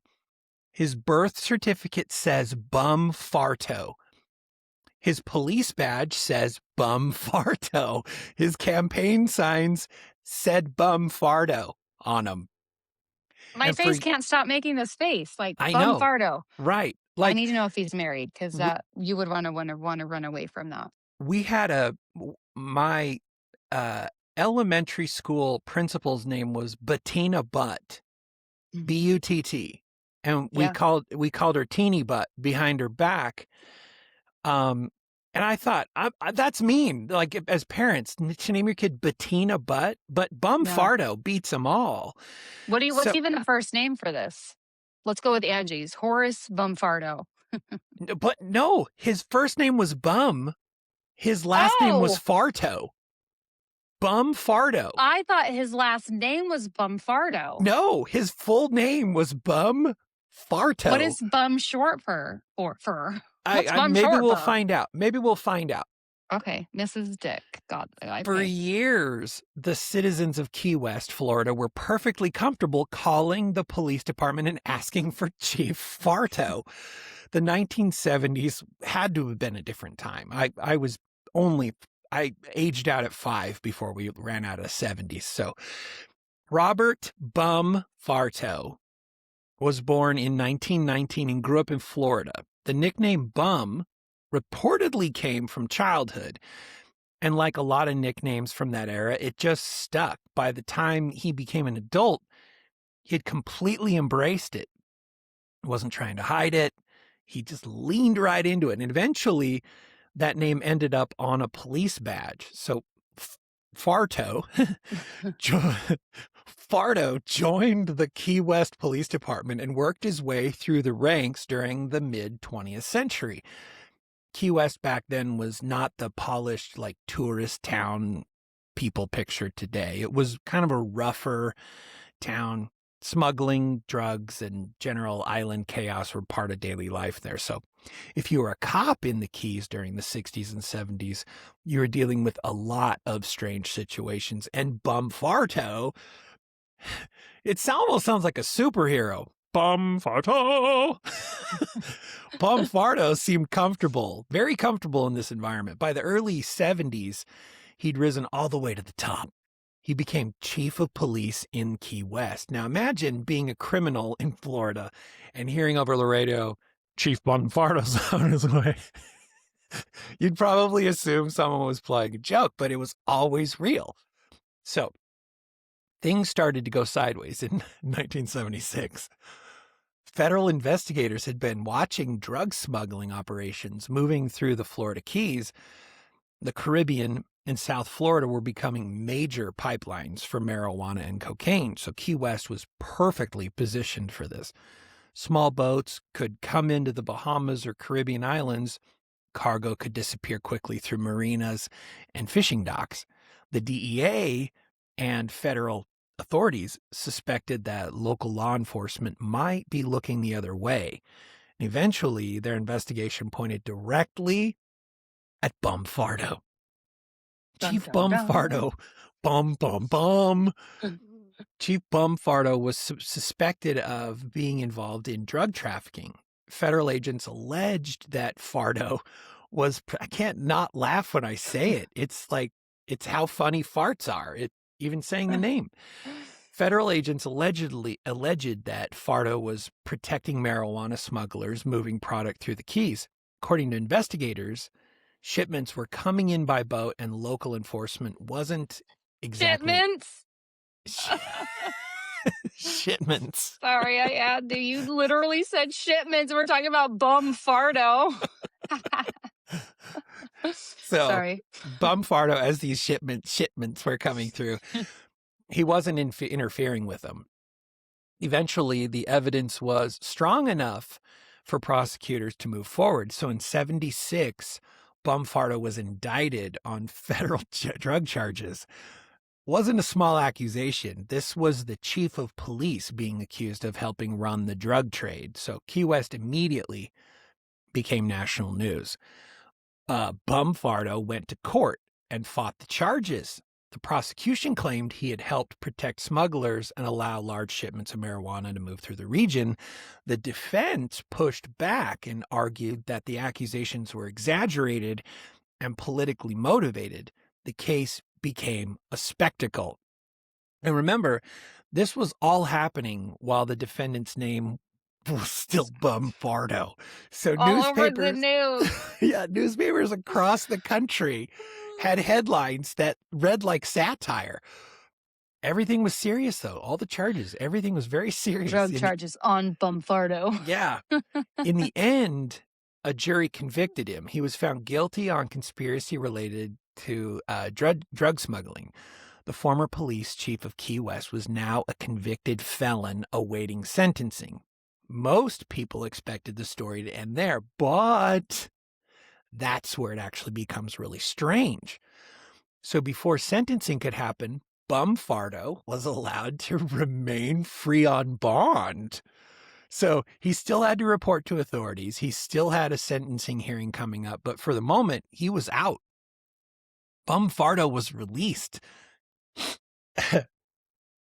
Then on June 16th, 1976, Bum Farto vanished like a vapor. Oh, he's too big. Just gone. He looks like a poop, actually, now that you think about it. If you look at him again, he does fit. A hairy poop. Yeah. So He's he didn't. gone. He just disappeared. He didn't show up for his sentencing. He didn't contact. Wait, he's an SBDF, a silent but deadly Bum Farto. Silent but deadly Farto. Yeah. He didn't leave any explanations for it. He just simply disappeared. So the former police chief became a fugitive at that point, and no one knew where he went. So after he disappeared, authorities began looking into his final movements. Witnesses reported seeing Farto leaving a marina in Key West around the same time he vanished. We all know that stuff floats, so, easy for him to get out on the water. The Keys are a place where if someone has access to a boat, they have access to a lot of places. So the Bahamas are only about 90 miles away. Cuba is about 90 miles away in the other direction. And there are hundreds of small islands and remote areas throughout the Caribbean. If someone wanted to disappear by boat in the 70s, Florida Keys were about the best place on earth to attempt it. So the investigators, they looked for some leads. They checked all the marinas. They checked air travel, known associates, nothing. No confirmed sightings at all. No financial trail. No body. Just no Bum Farto. So over the years, several theories have circulated about what happened to Bum Farto. Theory 1, he escaped to the Caribbean. This is the most probably commonly believed scenario. So Farto had connections in the region through smuggling operations, obviously. Investigators believed he could have easily boarded a boat and headed for the Bahamas or another Caribbean island. In the 1970s, border control and tracking were nothing like they are today. More like how they were, 2 years ago. But once someone left the United States by boat, they could essentially disappear. Many believed he simply started a new life somewhere under a different identity.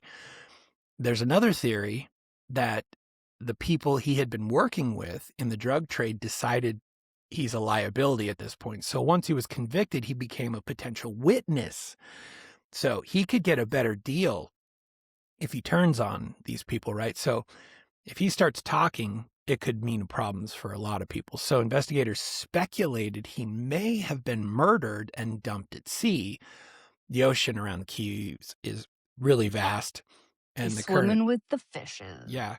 And that current carries stuff away very quickly. Mm-hmm. Then option 3, there's also theories That turd didn't float. It went straight to the bottom. That's nuts. Interesting stuff. And corn. Wild. There are also theories that Farto carefully planned his disappearance. He knew sentencing was coming, prison was likely. So he had time while he's out on bond to prepare for that. So might have made some hidden cash reappear, a boat, contacts outside the country. If that's what happened, it really worked because he was never seen again. So authorities continued looking for Bum Farto for years. His name circulated in fugitive lists. Tips occasionally came in, but none of them ever led anywhere concrete. No verified sightings, no confirmed identity changes, no remains. Over time, it just faded, and eventually Bum Farto became something unusual in American crime history, a convicted police chief who vanished completely. And with a name like that, it's wild because you would think that you would remember, if you ever heard that name one time in your life, Right. you'd But he's like remember it. he's the Italian Bigfoot. Let's just no Yeah. remains, no evidence. Because if he's around, like my married name or my maiden name is Swenson. I Right. married a freaking Smith. Yeah, I was like, wah, wah. You Like, disappeared. he's not changing Farto. Like, Right. you don't just go from Farto to Smith. Like, Right. that's lame. So he maybe he changed his how you spell it, right? From Farto to Fordo. Like, that's too big. That's too big of an identity. Nicknames matter too because Bum, like that's pretty significant. And they do change Brady when he was little. We called him Boob because he was such a whiny pants baby. Yeah. So we were like, oh, the boob, go. And then we would literally say, go get the boob, go get boob. Boobs. It grew into boobs over time. And then he was like 7. I'm like, we probably should stop calling him boobs. Like, Yeah. I don't think it works. So nicknames matter. He's not just going to drop Bum. Like he earned that name. He earned it. That's a hard loss. Yeah. Yeah. And if he's living somewhere protected by, community, he can survive his bum out there. But right now, for all we know, Bum Farto is just in the wind. Where's my drum cymbal? Where's my drum cymbal sound? I think I got it. Don't worry. Yeah. Here we go. Bum Farto, man. Bum Farto. How about that? Do you know what? I had somebody call in this week to the place that I work, and I doubt she listens. Doesn't matter. Last name is Dickout. Dickout. Dickout? Dickaut. Dichaut. Dickout. No way. Yeah. And I was like, don't say anything. Don't say anything. Don't say anything. This is not a Hotmail laughing moment. Like, but you get used to saying it. And so, like, no big deal. My name's Katie Dickout.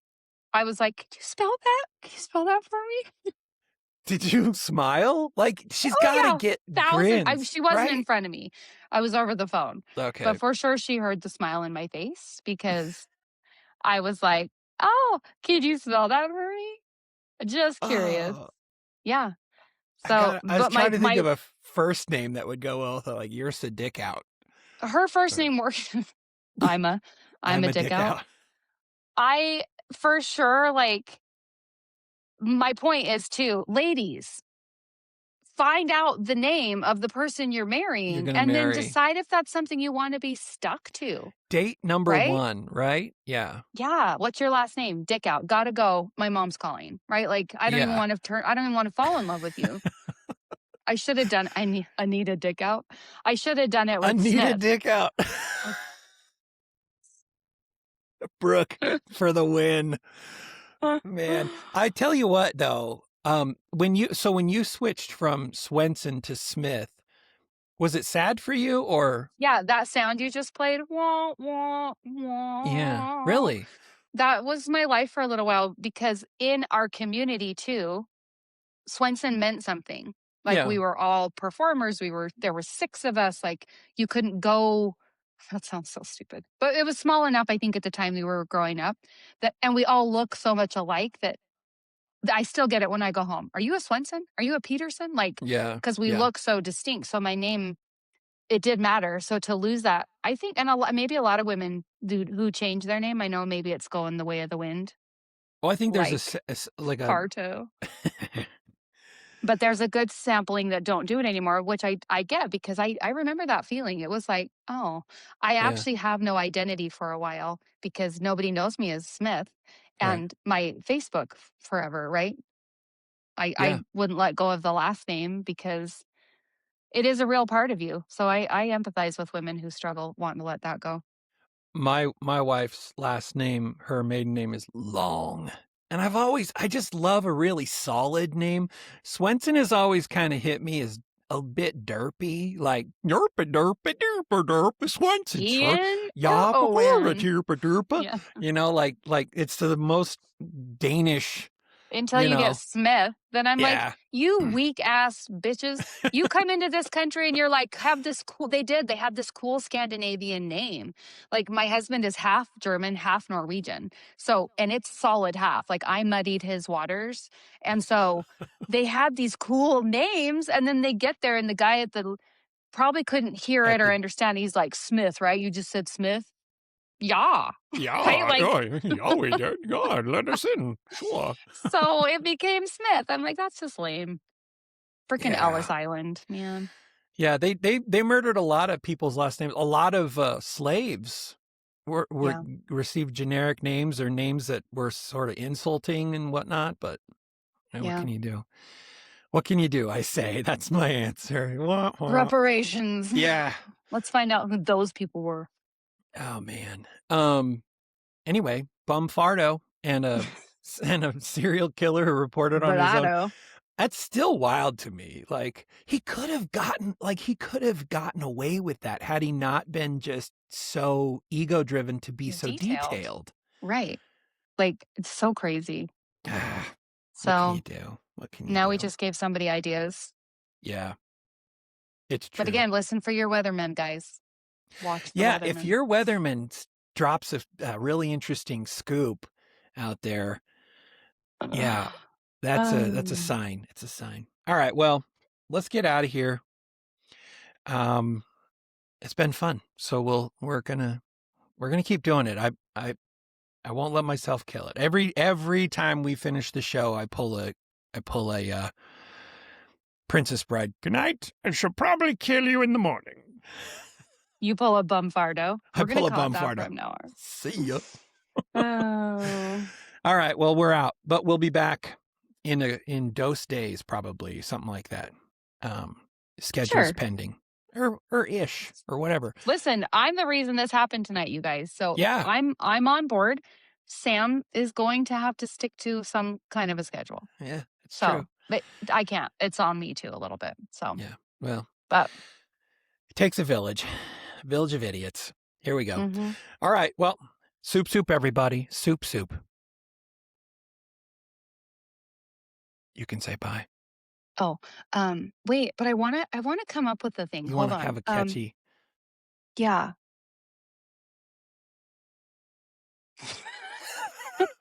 Fasha next time. That was dumb. Will you work on it? Oh, okay. Yeah, I'll get one. No, I don't have one. You don't want to? No. You don't want to try to take a minute? Tits up, ladies. That's what we're doing. Tits up. Tits up, Peace ladies. out. Tits up. Okay. Bye, everybody. Tits up. So, soup, let's start the show.